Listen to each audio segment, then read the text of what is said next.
You're listening to Let's Talk Pricing, your connection to the voices, stories, and strategies shaping the pricing world. Each episode, we go beyond theory into the practical, timely conversations that help you lead with confidence and drive results. Let's start the show. Hello, everyone. Welcome to Let's Talk Pricing, the official podcast of the Professional Pricing Society. My name is Kevin Mitchell from PPS, and I'm your host today for a great episode. I'm very excited that we're talking to Kiran Gange today. And with Kiran, we're going to talk about AI, artificial intelligence. We're going to talk about analytics in pricing, concentrating on some retail items, and we're going to talk about how these tools are transforming the way that companies make decisions, manage demand for their marketplace, and stay compliant in an increasingly complex market. And today, as I mentioned, very happy that joining me is Kiran Gange. Kiran is the founder and CEO of Rapid Pricer, which is based in Amsterdam. He has nearly 2 decades of experience helping retailers across Europe and elsewhere make smarter, data-driven pricing decisions. And also, I'm very happy to talk with Kiran because I'm going to see him in a little while in Barcelona at the upcoming PPS Profitable Conference. And Kiran's going to be leading a workshop there for us that is focused on AI and analytics in pricing. So Kiran, welcome to Let's Talk Pricing. It's great to have you with us here today. Thank you. Thank you so much, Kevin. Always a pleasure working with you and the PPS team. I'm very much looking forward to meeting you and everybody else in Barcelona. We made so many friends together over the years, but so much of the industry knowledge is coming from there. I learn a lot, and hopefully I can also give back to the audience there on what I have learned in the last 20 years, like you just said. All right, excellent. And of course, yeah, we love it when our experts are especially driven to give back. So definitely looking forward to seeing you again, looking forward to your workshop. And also, please check pricingsociety.com because Kiran has a few online pricing courses with us as well. So lots of great information there. And Kiran, I want to ask a little bit about your background here. And I know that you've spent a lot of time around pricing, around analytics, but what first drew you to this very important field? And how did you decide to start your company, Rapid Pricer? So I grew up to be an engineer in India because I guess you have to be an engineer or your parents aren't very happy about it. but but then I realized I liked, like doing all kinds of marketing activities. I would organize college festivals, participate more in the sporting events, etc. Then I went on to get my MBA in California, Kevin, and I had the most fantastic set of professors. I really liked my university, a tiny university called the Pepperdine University. And I found all my marketing courses were like really interesting. And I did a lot of projects and I connected back to some of the retail experiences I've had growing up, working in tiny stores here and there to make pocket money when I was a kid. And then coincidentally or not, I got my first job with Demand Tech. You might be familiar with this company. I made so many friends. We had so much fun working with Demand Tech in my first few years. That's where I was able to connect a lot of my engineering, kind of mathematical technology to my speaking, love for speaking or consulting, right? Those all came together. And I did this for 2 years, 2.5 years with Demand Tech. I did Monday to Thursday. I would go to the East Coast, to Target, to Best Buy, to Walmart, Staples, and then talk about pricing. Everybody had challenges, but then kind of started looking similar to me after a while, right? Everybody goes through the same journey. Everybody's having the same challenge. This was back in 2008, I believe. So after that, I had a really cool job. I got hired by the CEO of Fry's Electronics. If you heard of Fry's Electronics, and then he was the best boss I've ever had in my life, right? Like super smart guy, the president of the American Institute of Mathematics. He said, Kiran, go back home and bring all your mathematics books which you've thrown away. We're going to connect what you know about pricing with mathematics. And he said one thing, Kevin. He said, I don't care what you do as long as you give me results. And that's when I started a company with mathematicians back home in Bangalore while I was in California, giving him what he wanted, the results he wanted, but I had multiplied myself with all my friends back home. Same time I went back to Demantech, said, Demantech, hey, you like what I did for Demantech? I'll do it for half the money. Would you like it? And they said, sure, why not? And that's how my first entrepreneurial journey started while I had this job with Fry's Electronics. And in a few years, the company became big enough to support me full time. Until then, it was just my team working for me, etc. And that's how I grew from there, right? So I spent about, I would say, 9 years growing this business as a consulting business in the US. And then there came a point in time where I had to raise money. Nobody likes consulting businesses anymore. So I made a product out of my consulting business and I moved to the Netherlands. And that's how we came about to Rapid Pricer, which is a product company for all the experiences I had gained until then, Kevin. Uh, don't know if it was a long answer, but hopefully you liked it. Oh, no, no, that's a very good answer. And thanks for the detail of your experiences there. So you're truly a global citizen and also very, very well-rounded with your background in engineering and software and marketing. And hey, you always learn something new every day. I knew that you studied here in the United States, but I did not know that you were a Pepperdine wave enjoying that beautiful campus out there. And also, yes, a lot of us who have been around pricing are, of course, very, very familiar with demand tech and what they did. And also, I like how you detailed your experience with some very large retailers that we've all heard of, like Best Buy and Fry's and Walmart as well. So you're very accomplished in a lot of different areas. And that's one thing that we see in pricing and in revenue management. A lot of us kind of do have varied backgrounds like that, where we marry up the mathematics, the arts, the sciences, and kind of combine everything in order to do good work for our customers and for our clientele as well. So, no, thank you very much for detailing the background information there. Definitely appreciate that.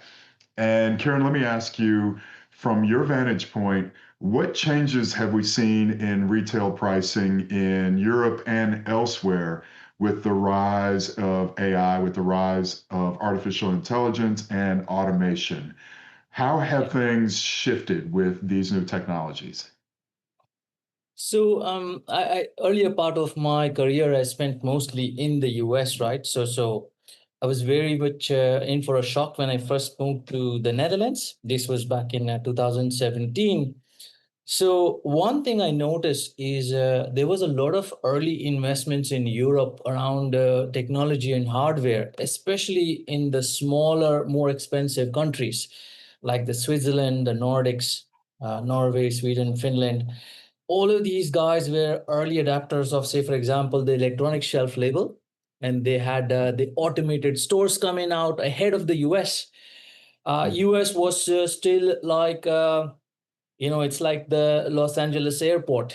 It's not going to become super modern overnight because it is so large. It's been there for such a long time. But if you go to Phoenix, it's a much nicer airport because it came about later and it's a smaller size to manage, right? So kind of like that, the European retail I see had like faster adoption to the hardware side of things. But traditionally, they were reluctant to jump into like, a black box kind of an approach with the AI. They don't want to trust it yet. They still have to like prove ROI and all of this stuff. And there were some early movements you saw from like Coop or Co-op, like some people say it, and then Ahold. We did a lot of work with electronic shelf labels, and I started they bringing their own AI teams. We saw a lot of accelerators developing these technologies with in partnership with some of them, and their own AI team started coming into play. Like a few years, like 5 years before now, they started doing these experiments, and now they are doing a lot of these processes using AI, which I really like.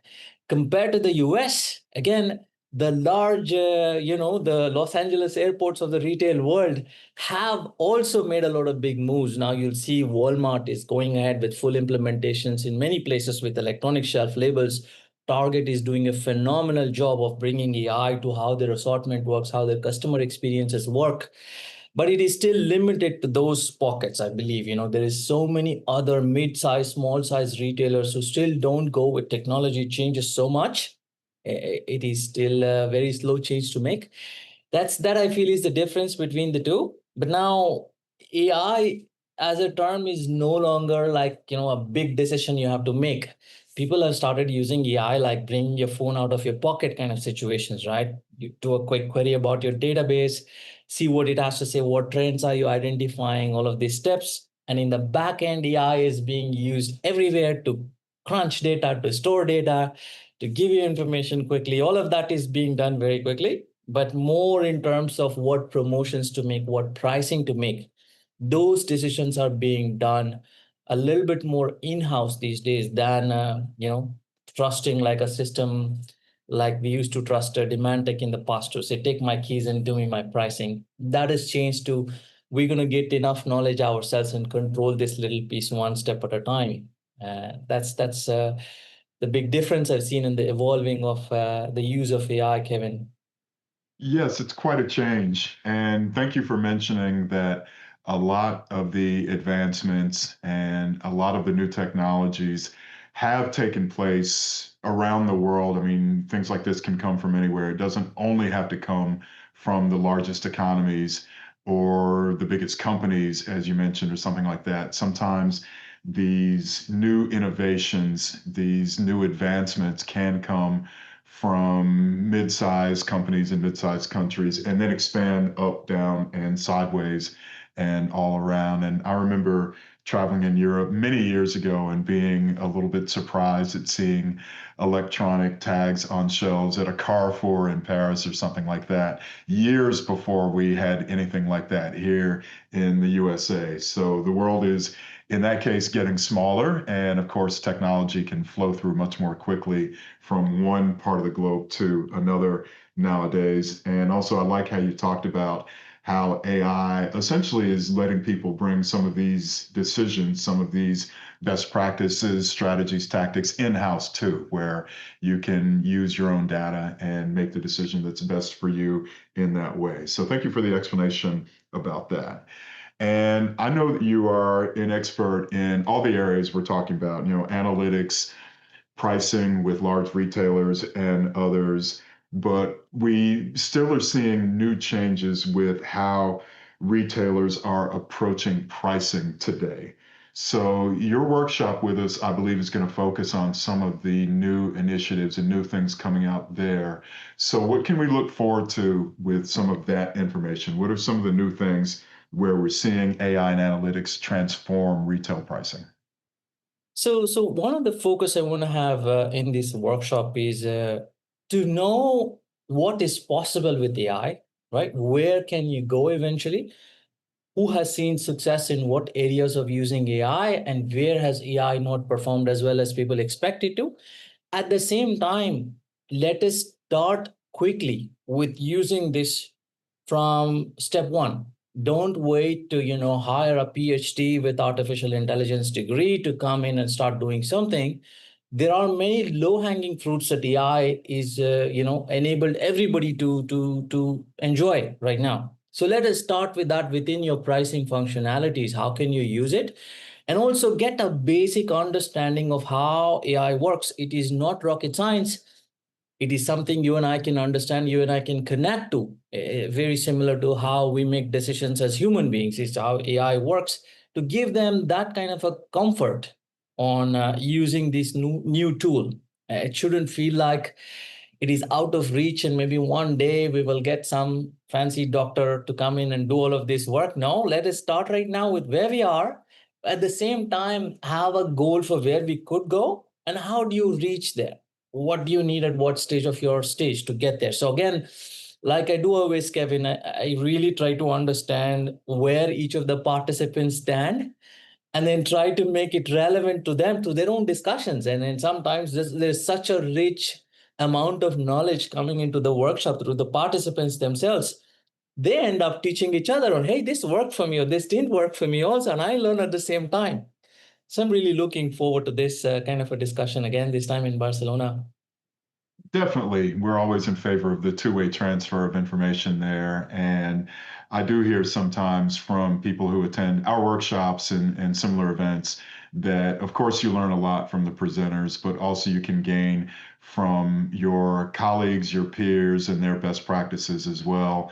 And sometimes things that work well in one industry may not translate 100% to a different industry, but there are always lessons you can learn from different industries, different verticals, different geographies, different company types, and things like that. So, yes, we try to get everyone together and work on some best practices and some strategies there.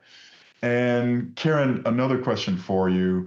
When we talk about AI, I know that we as human beings, we acknowledge that there are some things with large amounts of data that AI might be able to do more quickly, more efficiently than a human being. But there are also certain things, as you alluded to earlier, where that human intuition, the gray cells up here, where we still, of course, have lots of advantages over AI, where can see areas where AI does not do a perfect job. So, since we are human beings and since some of us have inertia and maybe a little bit of resistance to change, how can we balance AI and the new tools and technologies with human intellect in order to make a kind of a great combined process going forward? What's the best way for us to overcome maybe some initial fears and to move forward using AI and automation?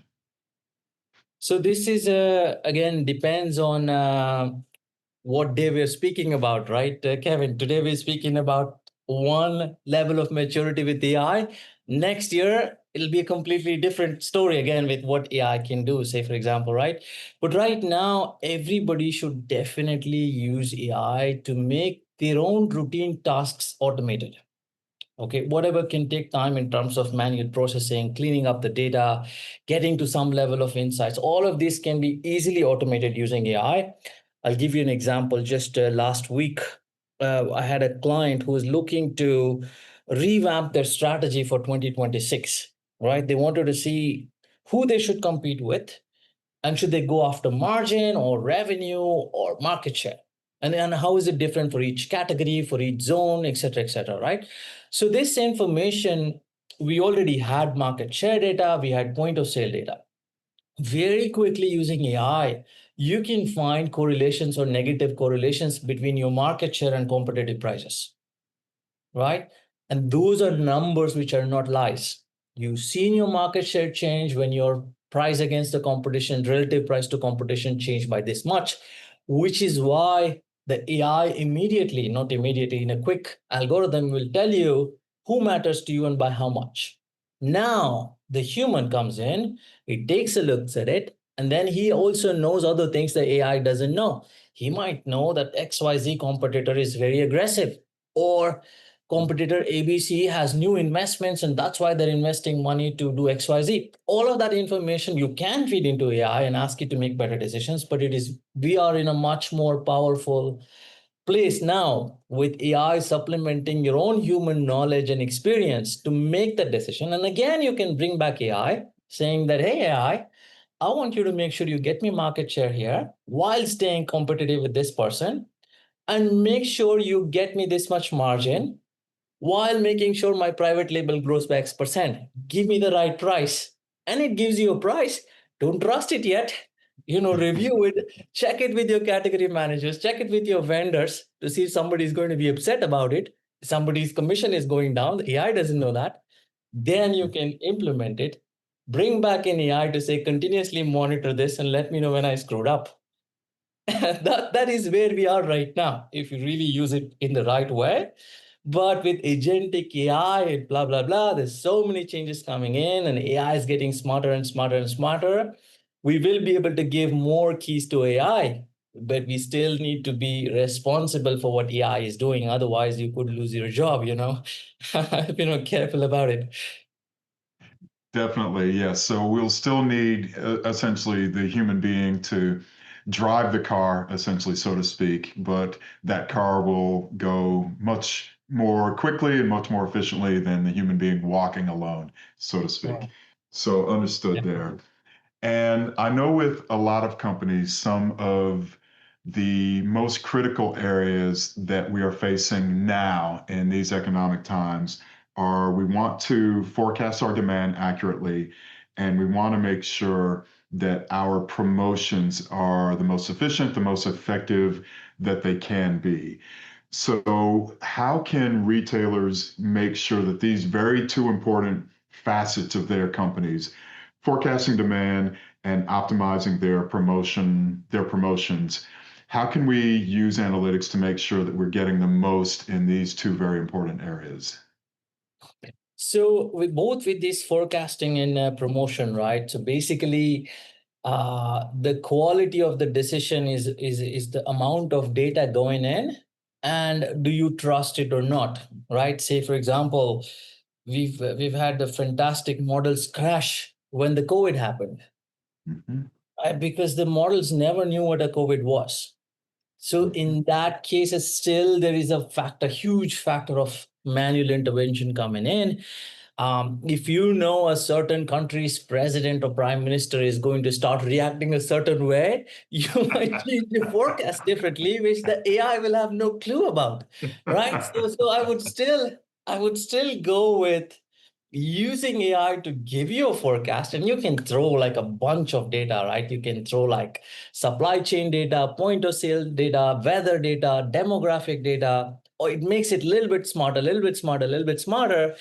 But end of the day, it will still require some elements of you overriding that forecast, or at least taking a look at, why are you saying 20% higher than last year? I thought it's going to be 10%. Maybe you will dig in a little bit deeper and get a better forecast.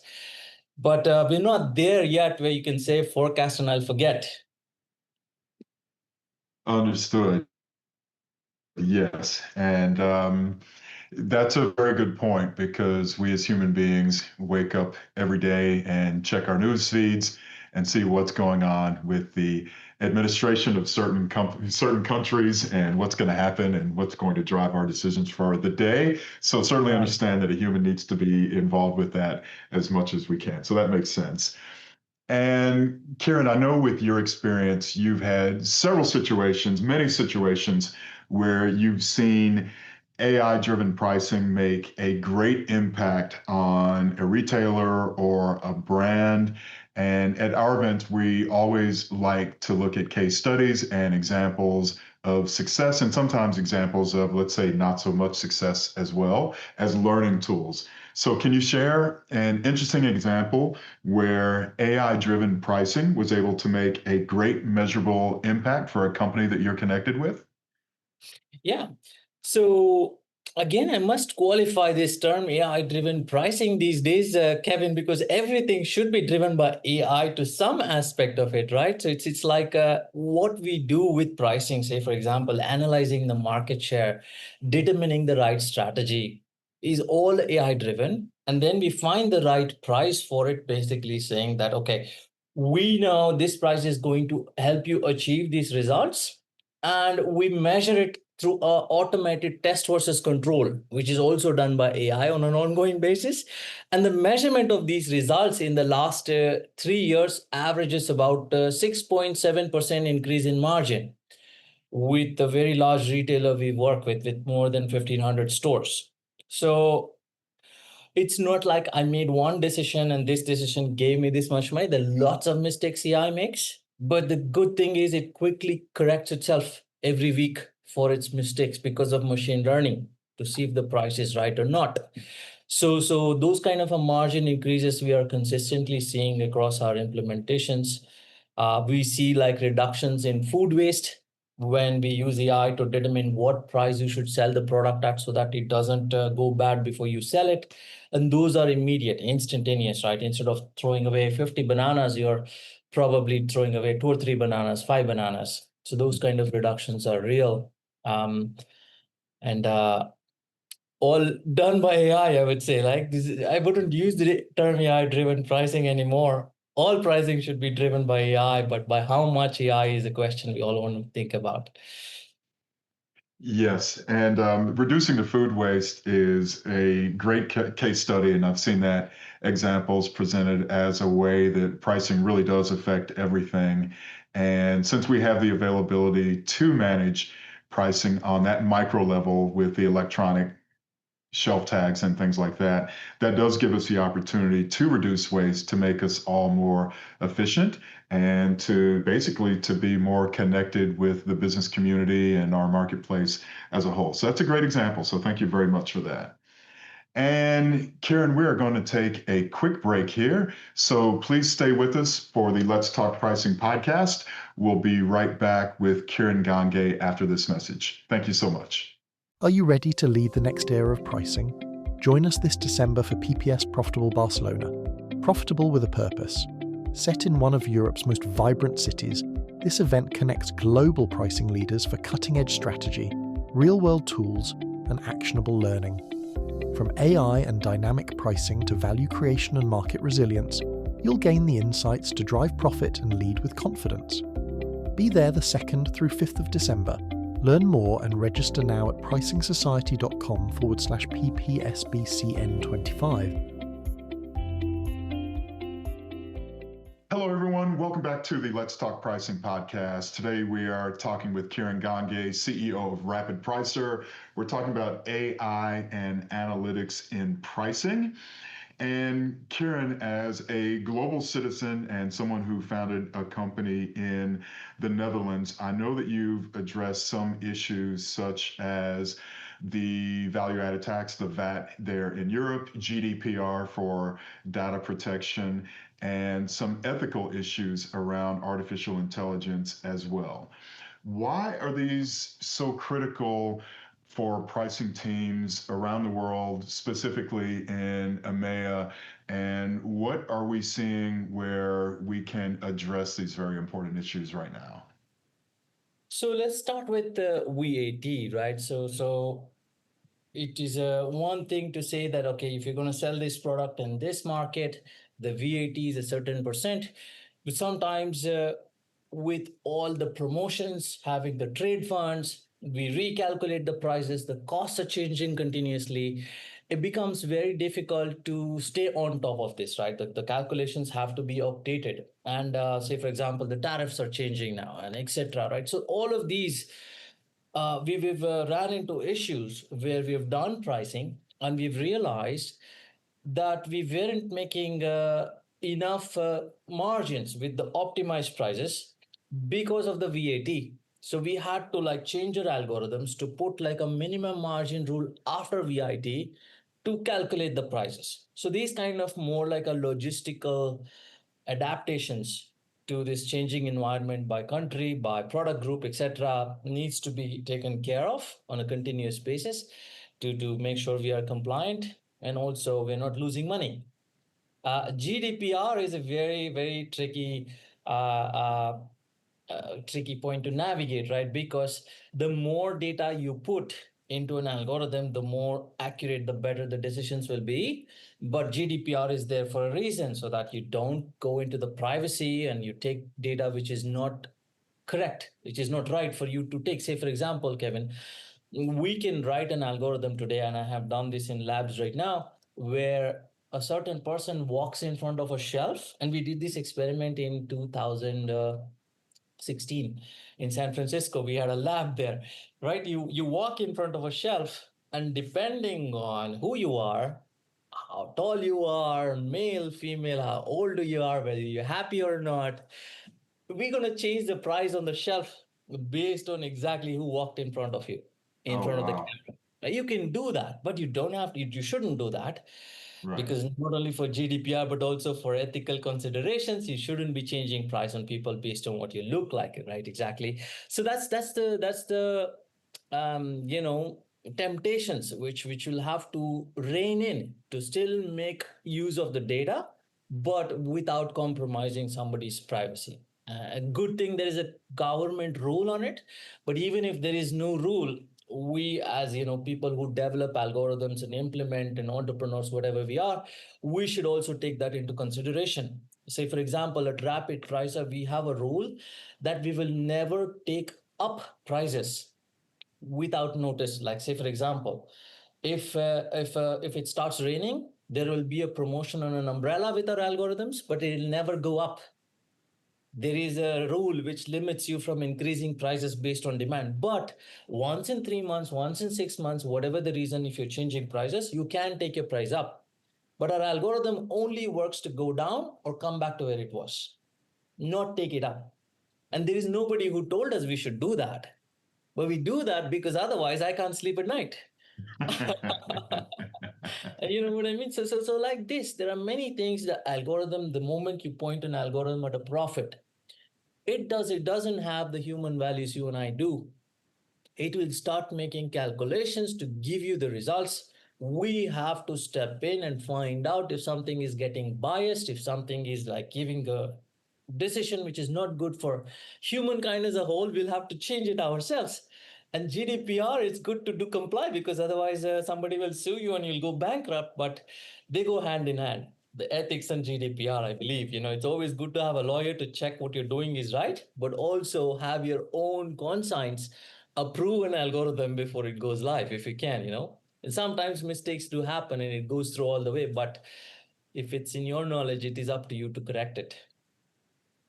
Absolutely. And we always say that your prices should be fair, and fair can be rather nebulous at times. But generally, we as human beings are almost universal when we see something that is unfair. So, Right. fair may be hard to determine, but unfair sticks out like a sore thumb, as we would say. And what you mentioned about the ethics and about about the fact that even though we have the ability to change prices based on a physical appearance or a gender or something like that, it certainly is not worth it for us to do that. And this reminds me of the so-called pink tax that we hear about, where certain products might have an equal quote male unquote version and a female version, but the female version, even though it does the same thing, is much more expensive. So yes, we Right. certainly want to avoid the ethical quandary of, say, if we were selling shampoo or hair products and a woman approaches versus a man, raising the price for a woman, it is certainly not worth it. We want to make sure that our prices are fair. And I like your discussion of the VAT, because that's one of the things that I think makes pricing fun, where you have all of these changes and all these extra dimensions where you have to make sure that you are profitable despite different dimensions in one part of the world versus another. And that's one of the things that gives us that extra challenge that keeps us on our toes as well. And of course, we can use all of the tools to take advantage of that also. So it's very important that we stay compliant, and it's very important that companies use best practices that still allow us to innovate. So, Kiran, please tell me some other best practices that you're aware of that companies can follow to stay compliant, but still be innovative with AI and with other tools and with their data. So, what are some other ways that we can use these tools? So not everything is related to just associating purchase with human beings, right? Say, for example, there is a lot of trends you can detect in the data, from which markets are buying more Greek yogurt, or let's say, for example, which markets react more to rainy weather versus which markets don't, right? Or say, for example, when you use machine vision cameras instead of just optical cameras, you can see a lot more than an eye can when it comes to meat and fresh produce, say, for example. And AI can use that information to deduce how many days it's going to last accurately, which you might not be able to do while looking at it. So there is so much you can do with AI without having to get into complications of, I know Kiran, and Kiran always likes to have this kind of water, etc. It doesn't have to be like that. There is so much else you can do. And I also talked about general logistic things like, processing data, cleaning it up, making it easily available to access. You're on your train on the way to work, and you can just query your own database saying that, hey, what kind of promotion should I run this week? Make this decision based on weather, my inventory, and my future supply. And AI can do that query and give you the result right now. And there should be no GDPR violation in there. But always, what I've learned from experience is always have a good lawyer in place to check your policies when possible. Otherwise, you might not be doing the same job again after a few years, Definitely, we want to make sure that we are staying compliant and make sure that Right. everything we do is legal and fair and just in every way possible. So we are due for another break, but please come back and join us after the break. We'll talk more with Kiran Gange from Rapid Pricer. We'll be back with the Let's Talk Pricing podcast soon. Are you ready to lead the next era of pricing? Join us this December for PPS Profitable Barcelona. Profitable with a purpose. Set in one of Europe's most vibrant cities, this event connects global pricing leaders for cutting-edge strategy, real-world tools, and actionable learning. From AI and dynamic pricing to value creation and market resilience, you'll gain the insights to drive profit and lead with confidence. Be there the 2nd through 5th of December.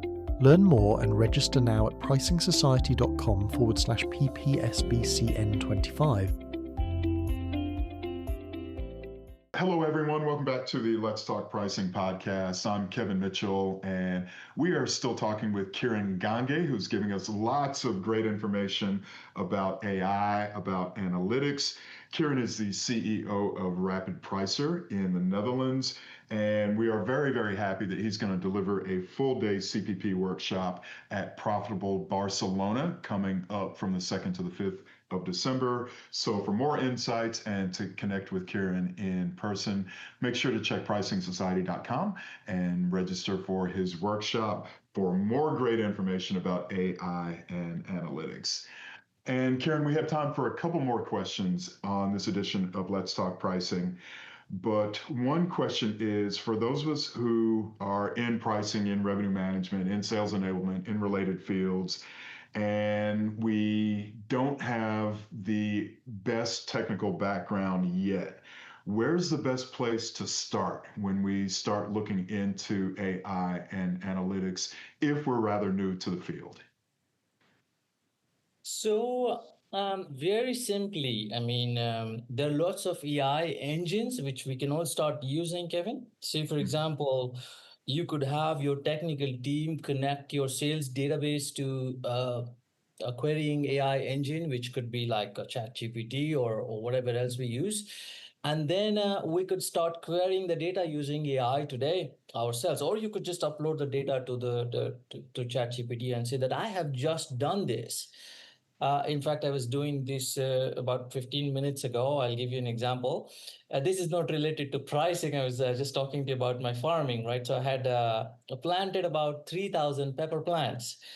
And some of them were planted before the rain, some of them after the rain, some of them were purchased from a certain vendor, different variety, etc. And I had this report come in saying these many plants have died from the plantation, right? So I had my team build a spreadsheet, uploaded this into AI, and I said, give me an analysis of this data. Tell me which of these plants are dying. What is the reason for it? Is it the vendor? Is it the breed? Is it the time of plantation? Is it the location of the plant? And it gave me really good, accurate insights immediately. That is absolutely the latest AI you can use to really analyze your own sales data. It doesn't need you to hire somebody to do something like this. Right. So something like that, you should absolutely start immediately and then slowly add more sources of data, more infrastructure using another team, say, for example, so that you can build on these capabilities one step at a time. All right. So we just learned that in addition to being a marketing expert, a software expert, a consultant, a retail pricing master, and also someone who's up to date on AI and analytics, our guest today, Kiran Gange, is also an expert in farming and planting Not and yet. using the data to take advantage of everything there. So truly a master of quite a few trades there. And Kiran, we are, of course, very, very excited about your workshop coming up with us in Barcelona at PPS Profitable. So, what excites you most about the innovations that we're going to see with AI and analytics? And tell us a little bit about some other things that your attendees will be able to take advantage of when they participate in your workshop with us coming up. Yeah, I think the most exciting part of AI and analytics, Kevin, is you don't really need to understand coding or programming or data engineering to use AI. And that's going to become more and more the case going forward, right? So right now, say for example, AI is limited in giving you information, and sometimes it sounds so confident, you don't know if it's right or wrong. And you still have to do another round of research to trust it. All of that is going to improve. But I'm looking forward to the stage where AI will actually complete a task than just give you, here's something, go do something about it. You know what I mean? So say for example, we will soon reach a stage where we can say, hey, I want you to run 10 promotions and give me the results of it in at the end of it. Pick the best products, pick the best price, and run 10 promotions. And it should be able to connect all of the components, the agentic AI, which is more of a buzzword now, which will become more of a reality in the coming days. And that's what I'm looking forward to.